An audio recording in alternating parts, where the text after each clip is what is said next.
welcome to a whole new episode of your program Culture Magazine. Allow me to accompany you through a journey of diverse segments from culture, heritage, traditional works, dazzling ballet repertoires, opera singing, and diverse art exhibitions. And now, let's kick off with our episode.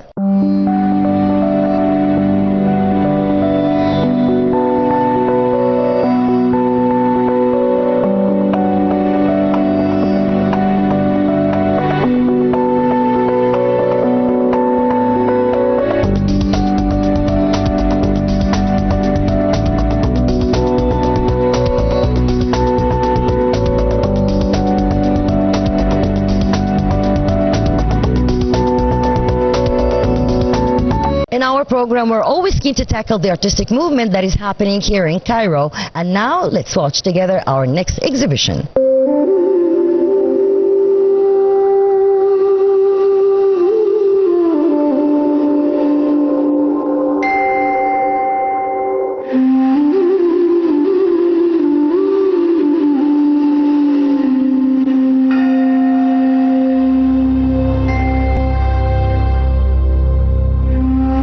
Visible and the Invisible Photography exhibition organized by the Embassy of Nepal in Cairo was held at the Salah Tahir Hall in the Cairo Opera House by the renowned Egyptian photographer Ashraf Talat as part of the cultural exchange between Egypt and different countries.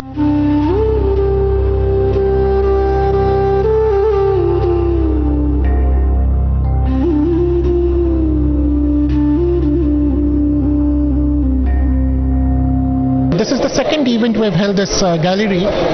Similar exhibition was held in July last year, and it also attracted attention among Egyptian artists and students and professors and so on.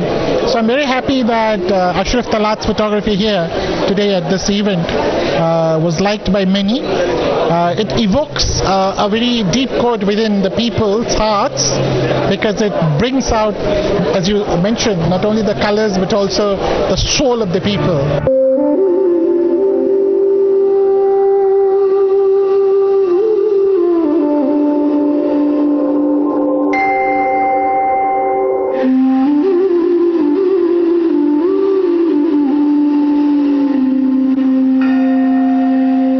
You know, Nepal is a country of great diversity. We're a people of 30 million, but then more than 125 different linguistic groups and ethnicities reside within the country. So to portray the captivating diversity of all these people in one exhibition is an amazing thing, and I'm very grateful that this has been done over the years, because Ashraf Talat traveled to Nepal for several times before producing this exhibition, and I hope that the Egyptian visitors to this exhibition will be able to get a better understanding and appreciation of Nepal's rich cultural heritage.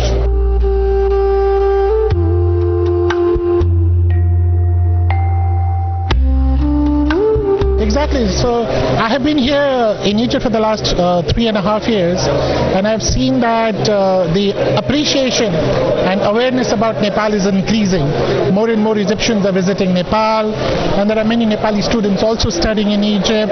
I think this is a cultural exchange that's very beautiful, and I would like to highlight the fact that Nepal is known the world over for its natural beauty and for the high Himalayas and the unique natural heritage that we have. But apart from natural heritage, it's important to remember that Nepal is also home to exquisite cultural heritage and traditions. And Ashraf actually focuses not just on nature but also the people in all their diverse moods and livelihoods and lifestyles and daily how they go about their daily lives and so on. So it's a very interesting collection.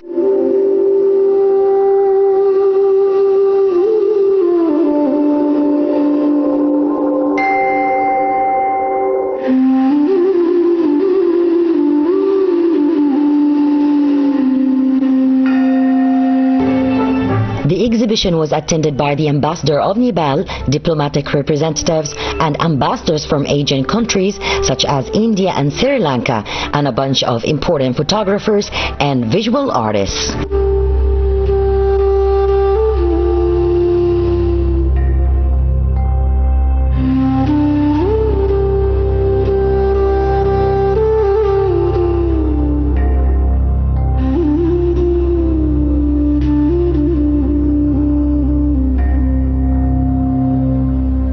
The exhibition features photographs taken in Nepal, which reflect and documents the importance of Nepalese celebrations, the costumes of the Nepalese people, and the rich history of Nepal.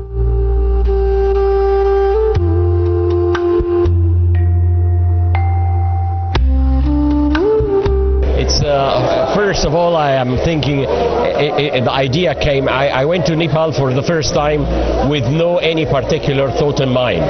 I just went there to discover what's going on there, how the people are living, because I read about it a long time ago, but I know that everything changing by time,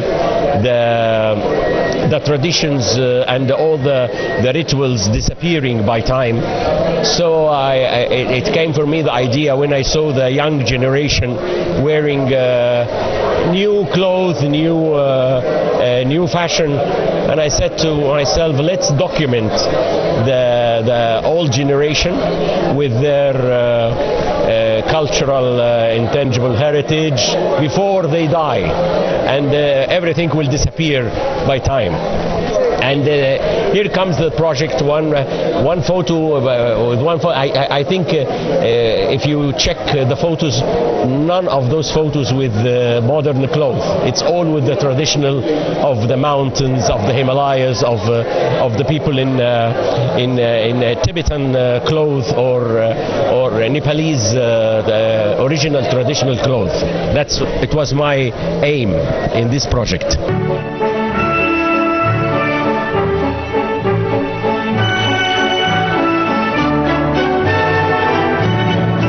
I went to Nepal several times, not one time. I went, I think, 7 times, and each time I go somewhere in the north, in the south, in the mountains, and I get engaged with the people of the Himalayas, the people of the valleys, and even the people in the city, but with who lives a traditional life. And I start to capture their rituals, their praying, how they live, how they eat, how they move, how they chatting together, how they play in the street, how they spend their life. In my opinion, my work mainly now as a travel photographer. A travel photographer, his aim is to make you feel that you want to live the same experience that the photographers did. In this kind of photography, you have to care about something very unique and very original to this country. So everyone will look at the picture, think, yes, I would like to live the same experience that the photographer made, and I want to travel to this place. This is let's say this is the main mission for any travel photographer. It's not travel photography. It's not traveling during traveling. It's a job. It's how to go inside and deep, and then study the anthropology, the sociology of the community. That you can, when you capture something, you give the impression to the viewer. Oh yes, I would like to travel to this place to live the same experience as the photographer did.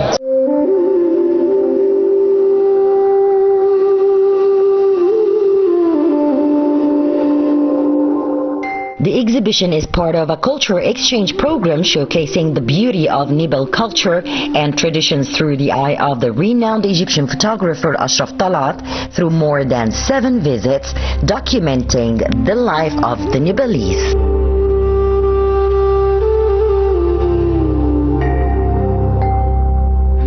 Ashraf is one of the artist photographers in Egypt, and I think from most of the world.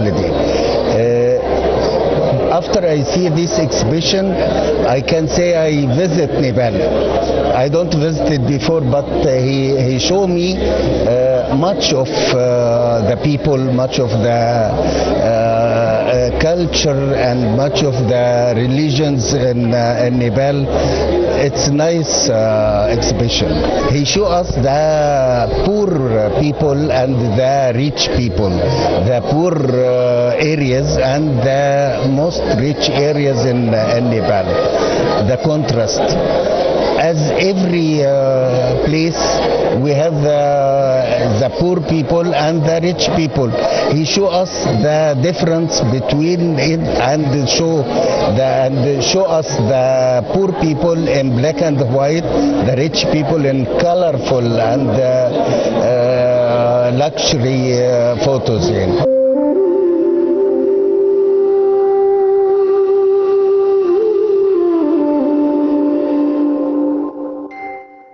He show us the poor is the same as the Egypt. The poor places is same as the poor places in Egypt.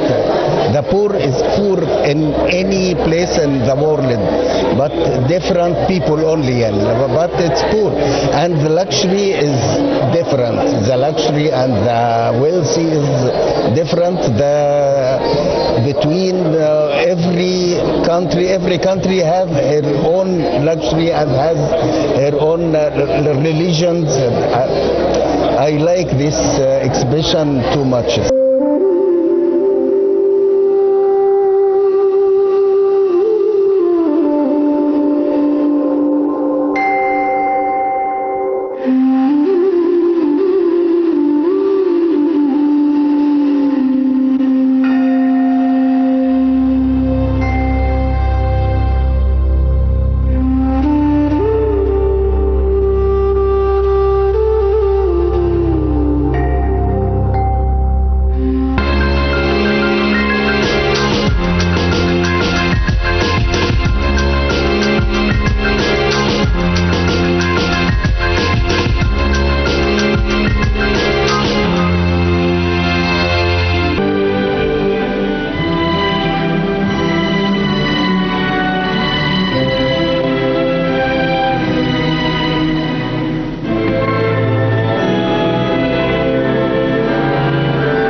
As part of its mission and leading role in presenting refined arts, the Cairo Opera House staged the ballet Princess of the Nile by the Cairo Opera Ballet Company under the direction of Armenia Kemal, the company's artistic director and the Grand Theatre of the Egyptian Opera House. The exceptional artistic evening revived the spirit of an ancient Egyptian civilization through the language of body and movement. The performance embodies a romantic human tale inspired by the Nile River, the eternal symbol of life and generosity, where myth meets reality in a series of dance tableaux mark the harmony and the high pression.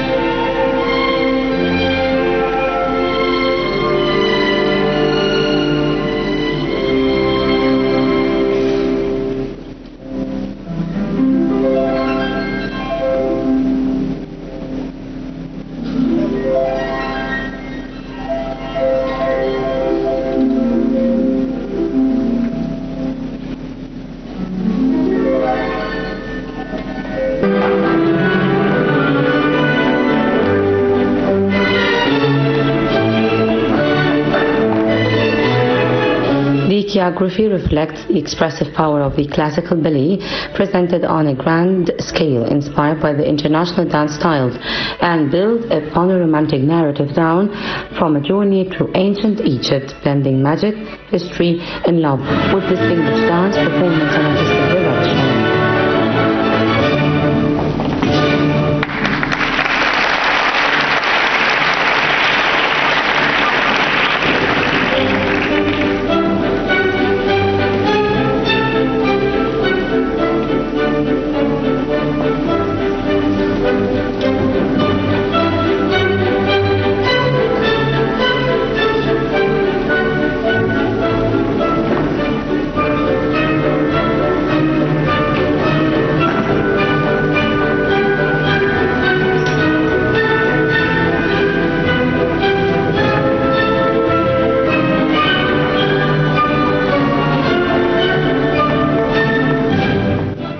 The dancers of the Cairo Opera Ballet Company shone with both ensemble and solo performances characterized by professionalism, supported by rich dramatic music, sets inspired by the spirit of ancient Egypt, and theatrical costumes that created a stunning visual experience for the audience.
Princess of the Nile stands as a confirmation of the Egyptian ballet ability to present artistic works that carry Egyptian cultural identity with a global vision, reflecting the status of the Egyptian Opera House as a beacon of serious arts and refined creativity.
Founded in 1958 and joining the Cairo Opera House 1991, the Cairo Opera Ballet Company is the oldest classical ballet company in the Arab world. Led by the artistic director Armenia Kamel, the company has presented the world-renowned productions such as Swan Lake and The Nutcracker, as well as the local works including 1001 Nights, Cleopatra, The Princess of the Nile. The Cairo Opera Ballet Company has also presented distinguished performances in Egypt and in many countries around the world.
Dr. Jihan Zaki, the Minister of Culture, inaugurated the exhibition of artist Awad Shimi, which featured a selection of his most prominent graphic artworks, distinguished by their diverse styles, techniques, and artistic formulations.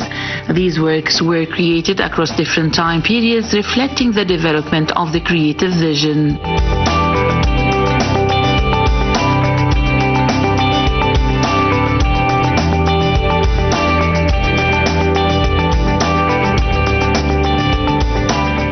دكتور عوض الشيمي أستاذ أجيال أستاذ الجرافيك الفن طبعا. Dr. Awad Shimi is a mentor to generations and a professor of graphic arts. He is considered one of the prominent icons of art in Egypt, with artworks that have reached international recognition and reflects his exceptional talent and remarkable ability.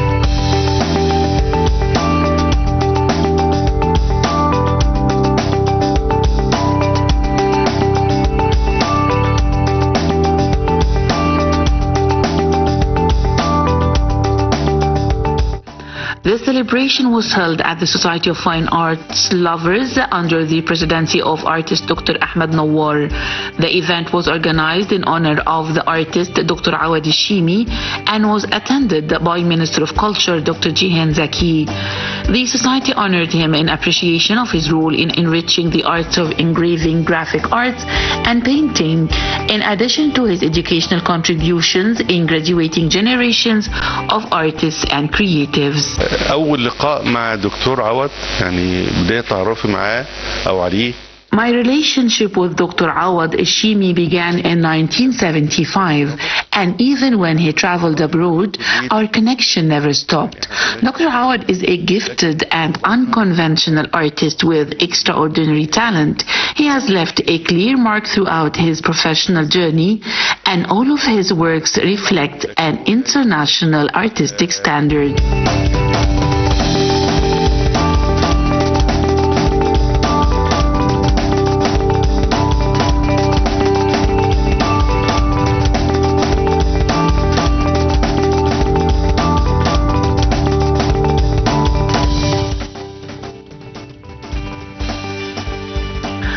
Awad Shimi expressed his great happiness and appreciation for the words of the Minister of Culture and the opinions of the attendees, assuring that his honor represents a new motivation for him to continue his artistic and creative contributions and to carry on the journey he has dedicated to art and creativity. الفن التشكيلي بيمر بمراحل كتيرة يعني أنا معاصر الفن التشكيلي من 73 ومن قبل كده كمان. Fine art has many stages, and every artist has his own fingerprints and unique vision in his artistic works.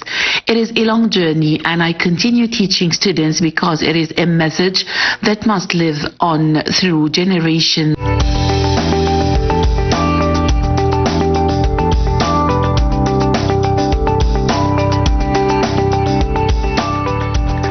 Artist Awad Shimi graduated from the Faculty of Fine Arts in Cairo, where he later earned his PhD and taught the art of printmaking. His print works are distinguished by a surrealist style inspired by the history and lives of the Mamluks. Executed in black and white, they demonstrate exceptional technical skill and mastery of craftsmanship.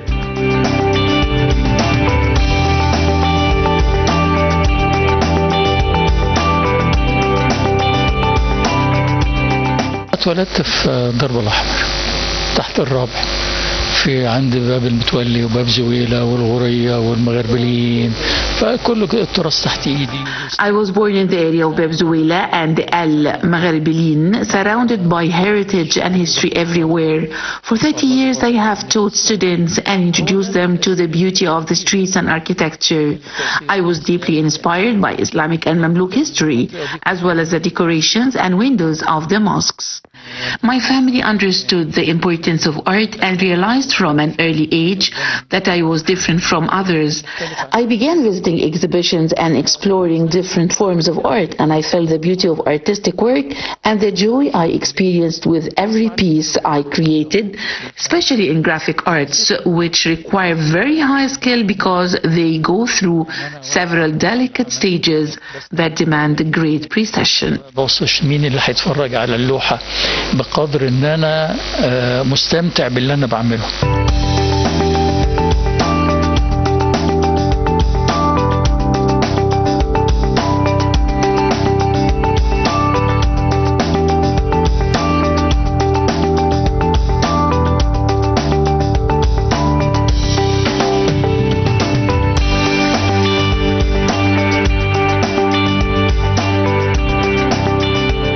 فاجئني الدكتور نوار بالتكريم ده، وخاصة ان انا اول واحد في التكريم، فطبعا بقى التكريم تكريمين. I was surprised and honored by this recognition, and I am very happy with the presence of the Minister of Culture and the Minister's support of continuous commitment to preserving art.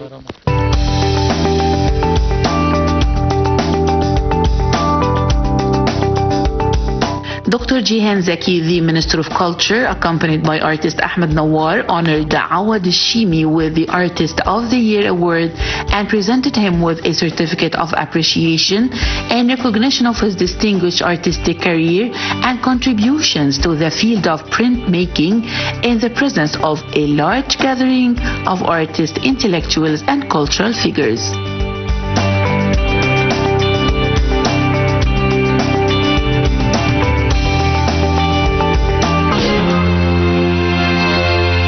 Unfortunately, we came to the end of this episode. Promise we'll be back next week with more diverse segments. Until then, it's goodbye.